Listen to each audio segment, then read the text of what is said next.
হরে কৃষ্ণ। বন্ধুরা বন্ধুরা ভগবান শ্রীকৃষ্ণ বলেছেন কোন পাপের ফলে মানুষ কুকুরের জন্ম পায়। বন্ধুরা, প্রত্যেকটি মানুষকে তার কর্মফল অনুযায়ী মৃত্যুর পর শাস্তি ভোগ করতে হয়। আর শাস্তি ভোগ করার পর আর পুনরায় তাকে পৃথিবী লোকে যে কোনো রূপে জন্ম নিতে হয়। আর যে যেমন কর্ম করে আর সে তেমনই জনই প্রাপ্ত করে। কিন্তু বন্ধুরা, আপনি কি জানেন কোন অভিশাপের কারণে মানুষ কুকুরের জন্ম পেয়ে থাকেন? আর এমন কি কাজ রয়েছে তা আমরা মানুষদেরকে কখনোই করা উচিত নয়, যার ফলে আমাদেরকে নরকে যেতে হয় এবং তারপর কুকুর রূপে জন্ম নিতে হয়। বন্ধুরা, হিন্দু শাস্ত্রে অনুসারে এই পৃথিবীতে বসবাসকারী সমস্ত মানুষই মৃত্যুর পর তার কর্মফল অনুযায়ী বিভিন্ন জনিতে জন্ম পেয়ে থাকে। আর কিছু ধর্মীয় গ্রন্থে এটাও বলা হয়েছে যে যেসব মানুষেরা তাদের জীবনকালে অধিক পাপকর্ম করে থাকেন, এক জন্মিতে জন্ম পেয়ে থাকে যেখানে তারা তাদের দুঃখ কষ্ট অন্য কারো কাছে প্রকাশ করতে পারে না, না তো কারোর সাথে ভাগ করতে পারে। বন্ধুরা, আজ আমি আপনাদেরকে বলবো কি সেই কাজগুলো যা একজন মানুষের জীবনে কখনোই করা উচিত নয়, তা না হলে তার কুকুরের জীবন নিশ্চিত। নমস্কার বন্ধুরা, আপনাদের সবাইকে অনুরোধ করলাম এই গল্পটি শোনার আগে কমেন্টে জয় শ্রীকৃষ্ণ লিখুন এবং এবং ভিডিওতে একটি লাইক দিয়ে চ্যানেলটি সাবস্ক্রাইবার করে রাখুন। বন্ধুরা, এক সময়ের কথা, একবার ভগবান শ্রীকৃষ্ণের প্রিয় রাধারানী তার সখীদের সাথে তার নগরে ভ্রমণ করছিল। আর তারা গ্রাম জুড়ে এখানে ওখানে ঘুরতে থাকে। তখনই তিনি দেখতে পান যে একটি অসহায় কুকুর কিছু খাবারের সন্ধানে একটি বাড়ির সামনে দাঁড়িয়ে আছে এবং সেই বাড়ি থেকে মানুষ বের হয়ে তাকে লাঠি নিয়ে দূর দূর করে তাড়াতে লাগে। আর এই দেখে রাধাজি নিজেকে সামলাতে পারলেন না আর তিনি তার সখীদের বললেন, আমার প্রিয় সখীরা, তোমরা সবাই নিজ নিজ বাড়িতে চলে যাও। এখন আমি এখান থেকে আমার প্রভু কানার কাছে যাব এবং তাকে কিছু প্রশ্ন করব। এরপর তিনি ভগবান শ্রীকৃষ্ণের সাথে দেখা করতে রওনা হলেন। আর একদিকে ভগবান শ্রীকৃষ্ণ তার রাজভবনে সোনার তৈরি সিংহাসনে বসেছিলেন। আর ঠিক তখনই তার প্রিয় রাধারানী তার রাজপ্রাসাদে পৌঁছে যান এবং ভগবান শ্রীকৃষ্ণকে বলেন, হে কানহা, আজ যখন আমি আমার নগরে ভ্রমণ করছিলাম আর তখন আমি দেখলাম আর একটি কুকুর খুবই কষ্ট ভরা জীবনযাপন করছে। আর সে যার ঘরের সামনেই যায় লোক তাকে লাঠি দিয়ে দৌড়ে দৌড়ে মারছিল। আর এক মুঠো খাবারের জন্য তাকে এদিক ওদিক ঘুরে বেড়াতে হলো, কিন্তু কোথাও সে পেট ভরে খাবার পেল না। তাই হে প্রভু, তাই এই দেখে আমার মনে একটি প্রশ্ন জেগেছে এবং আমি চাই আপনি আমার এই প্রশ্নের উত্তর দিন। বন্ধুরা, তখন ভগবান শ্রীকৃষ্ণ বলেন, হে প্রিয় রাধারানী, তোমার মনে যে প্রশ্নই থাকুক না কেন তা তুমি নির্দ্বিধায় তুমি আমাকে বলো, আমি অবশ্যই তোমার এই প্রশ্নের উত্তর দেব।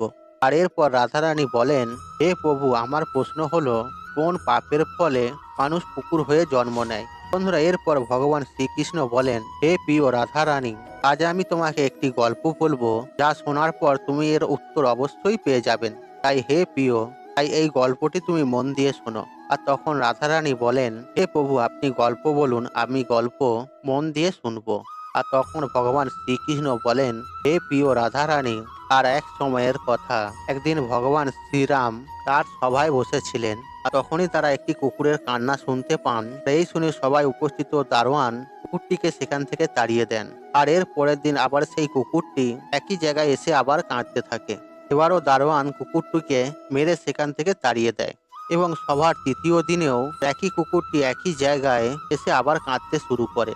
আর এই দেখে ভগবান রামের মনে একটা প্রশ্ন জাগে, আর এই কুকুরটি প্রতিদিন আমার দরবারের বাইরে এসে কেন কাঁদে? আর তখন ভগবান রাম ওই কুকুরটির কান্নার কারণ জানতে চাইলেন। আর তিনি দারোয়ানকে বললেন, ওই কুকুরটিকে দরবারে ডেকে নিয়ে এসো। আর তখন দারোয়ান ওই কুকুরটির কাছে গিয়ে কুকুরটিকে বললেন, আর ভগবান শ্রীরাম আপনাকে তার দরবারে ডেকেছেন। আর তখন কুকুরটি বলল, হে মুনিবর, আমি এমন এক জনিতে জন্ম নিয়েছি যাকে মন্দিরে, রাজপ্রাসাদে, রান্নাঘরে এবং গোয়ালঘরের মতন পবিত্র স্থানে যাওয়া নিষিদ্ধ। আর তুমি গিয়ে প্রভু শ্রীরামকে বলো তিনি যেন আমার সাথে দেখা করতে স্বয়ং এখানে আসেন। আর এরপর দারোয়ান গিয়ে কুকুরের সমস্ত কথা ভগবান শ্রীরামকে জানালেন। আর এই কথা শুনে ভগবান শ্রীরাম স্বয়ং সে সেই কুকুরটির কাছে এসে বললেন, আর তুমি প্রতিদিন আমার দরবারের বাইরে এসে কেন কাঁদো?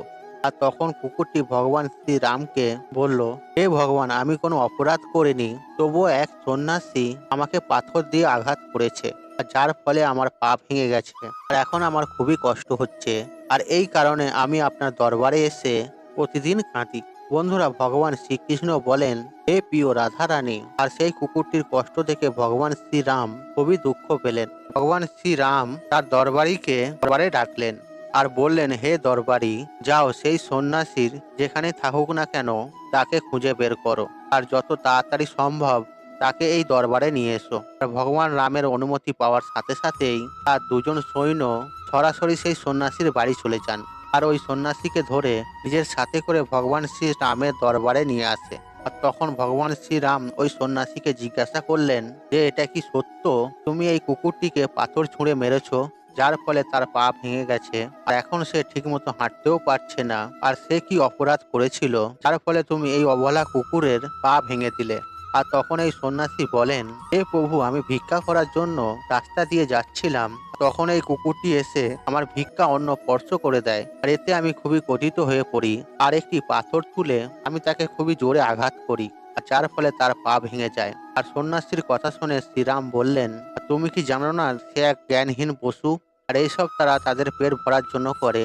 তাদের অতটা বুদ্ধি নেই যে তাদের এমনটা করা উচিত নয়। আর এই কুকুরটি যদি তোমার ভিক্ষার দানা ছুঁয়েও থাকে তাহলেও তাতে তার কোনো দোষ নেই, আর এমন করা তার স্বাভাবিক প্রবণতা। আর এইটুকু কাজের জন্য তুমি তাকে এত বড় শাস্তি দিতে পারো না, আর এটা তার কোনো অপরাধ নয়। আর অপরাধ তুমি করেছো, আর তুমি সন্ন্যাসী হয়ে একটি কুকুরের পা ভেঙেছো, তাই তুমি তার অপরাধী। বন্ধুরা, এরপর আবার ভগবান শ্রীকৃষ্ণ বলেন, হে প্রিয় রাধারানী। এরপর প্রভু শ্রীরাম সেই কুকুরটিকে বলেন, আর এই সন্ন্যাসী তোমার অপরাধী, আর তুমি যা চাও তাকে শাস্তি দিতে পারো। আর ভগবান শ্রীরামের এই কথা শুনে আর কুকুরটি বলল, হে ভগবান, এই সন্ন্যাসীকে কোনো এক রাজপ্রাসাদের রাজা বানিয়ে দিন। আর কুকুরের এই প্রস্তাব ভগবান শ্রীরাম মেনে নেন আর ওই সন্ন্যাসীকে খুবই সুন্দর পোশাক পরিয়ে ঘোড়ায় বসিয়ে দিলেন। এরপর তাকে একটি প্রাসাদ নিয়ে গিয়ে সেখানকার রাজা বানিয়ে দেন।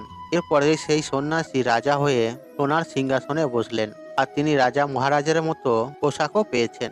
এত কিছু পেয়ে সন্ন্যাসী খুবই খুশি হলেন আর মনে মনে ভাবছিলেন, আমি আমার জীবনে স্বপ্নেও ভাবিনি যে আমি রাজা হব, আর একটি কুকুর আমাকে রাজা বানিয়ে দিয়েছে। আর সত্যি কুকুরের কোনো বুদ্ধি নেই, আর আমি তার পা ভেঙে দিয়েছি কিন্তু সে আমাকে শাস্তি না দিয়ে রাজপ্রাসাদের রাজা বানিয়ে দিয়েছে।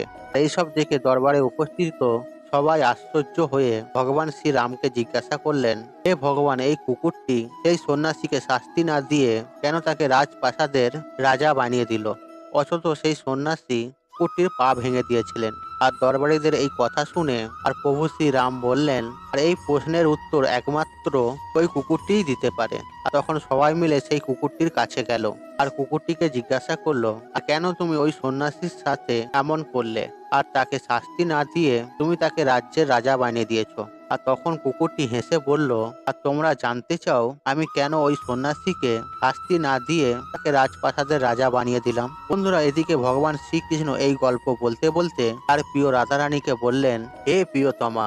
আর কুকুরটি সবাইকে বলে, শোনো, আর এই অন্যায় করা রাজা আর যে বাড়িতে আসা ভিক্ষুককে তাড়িয়ে দেয় এবং অন্যের সম্পত্তি আত্মসাৎ করে, আর যে গরিব দুঃখী মানুষদের ওপর অত্যাচার করে, আর এরা সবাই মৃত্যুর পরে কুকুরের যোনিতে জন্ম পায়। আর এই কথা একদমই সত্য, এতে কোনো সন্দেহ নেই। একজন রাজাই প্রথমে গরিব দুঃখী মানুষের ওপর অত্যাচার করে এবং তাদের সম্পত্তি আত্মসাৎ করে। আর কুকুরটি বলে, আমিও পূর্বজন্মে একজন রাজা ছিলাম, তাই আমি গরিব দুঃখীদের ওপর অনেক অত্যাচার করেছি, আমি তাদের কষ্টের টাকা ছিনিয়ে নিয়েছি, আমিও মানুষের প্রতি খুবই অন্যায় করেছি, আমি নিঃস্ব হতদরিদ্র মানুষদের জায়গা জমি দখল করেছি এবং নিজের থেকে ছোট মানুষদের ওপর অনেক নির্যাতন করেছি, যার ফলে আমি এই জন্মে একটি কুকুরের জীবন পেয়েছি। আর এখন আমি আমার পাপের ফল ভোগ করছি এবং তাই আমি সেই সন্ন্যাসীকে রাজা বানিয়েছি, যাতে সেও সেই তার পরবর্তী জন্মেও একটি কুকুরের জীবন পায়। আর তখন সে জানতে পারবে কুকুরের জীবন কেমন, আর একটু খাবারের জন্য কত মানুষের কাছে মার খেতে হয়, আর আমাদের কুকুরের জীবন সহজ নয়। বন্ধুরা, এই গল্পটি আরো বর্ণনা দিতে ভগবান শ্রীকৃষ্ণ বলেন, হে প্রিয় রাধারানী। আর এরা সবাই সেই সব মানুষ যারা গঙ্গায় যায় তাদের পাপ ধুয়ে ফেলতে এবং সেখান থেকে ফিরে আসার সাথে সাথেই আবার তারা পাপ করতে শুরু করে। আর তখন রাধারানী বলেন, হে প্রভু, তাহলে কি গঙ্গায় স্নান করে পাপ ধুয়ে যায় না? তখন ভগবান শ্রীকৃষ্ণ মুচকে মুচকে হেসে বললেন, হে প্রিয় রাধারানী, গঙ্গায় সেই সমস্ত পাপ ধুয়ে যায় যা অজান্তে হয়ে থাকে, আর জেনে বুঝে করা পাপ কখনোই ধুয়ে যায় না। আর গঙ্গায় স্নান করলে আর সেই ব্যক্তি শুদ্ধ হয়, যার মন পরিষ্কার, যার মনের মধ্যে কোনো ছলনা নেই, কোনো রকম খারাপ চিন্তা ভাবনা নেই। আর সেই সব মানুষদের গঙ্গায় স্নান করে কিছুই হয় না, যারা অন্যের সাথে প্রতারণা করে আর অন্যের বোন কন্যাদের প্রতি খারাপ নজর রাখে। আর প্রত্যেকটি মানুষ তার কর্মের ফল অবশ্যই পেয়ে থাকে। তাই বন্ধুরা, আমি হাত জোর করে আপনাদের কাছে অনুরোধ করছি, আমরা যদি একটি অবলা প্রাণীকে পেট ভরানোর জন্য অন্ন দিতে না পারি, তাহলে তাকে কষ্ট দেওয়ার অধিকারও আমাদের নেই। যদি আপনার বাড়িতে কোনো কুকুর বা কোনো অবলা প্রাণী আসে আর আপনি যদি তাকে খাবার দিতে না পারেন, তাকে মারধর করবেন না, কারণ তিনিও একজন জীব আর তিনিও ব্যথা অনুভব করেন। আর ঈশ্বর সবাইকে পাপ করতে দেখেন। বন্ধুরা, এইভাবে ভগবান শ্রীকৃষ্ণ তার প্রিয় রাধারানীকে বলেছেন, আর কোন পাপের কারণে মানুষ কুকুরের জন্ম পায়। বন্ধুরা, আশা করছি আপনাদের এই পৌরাণিক গল্পটি ভালো লেগেছে। তাহলে ভিডিওতে একটি লাইক করুন, একটি কমেন্ট করুন, একটি শেয়ার করুন এবং বন্ধু বান্ধব আত্মীয় জনদের সাথে শেয়ার অবশ্যই করুন। মনে রাখবেন, আপনার একটি শেয়ার অনেক মানুষকে উপকৃত করে তুলতে। আর আপনি যদি আমার চ্যানেলে নতুন হয়ে থাকেন, তাহলে চ্যানেলটি অবশ্যই সাবস্ক্রাইব করুন এবং পাশে থাকা অন রাখুন, কারণ নিত্য নতুন ভিডিও সবার আগে দেখার জন্য। ঈশ্বর আপনার মঙ্গল করুক, আপনি সুস্থ থাকুন, নিরোগ থাকুন, আপনার দিন মঙ্গলময় হোক। হরে কৃষ্ণ কৃষ্ণ কৃষ্ণ হরে হরে।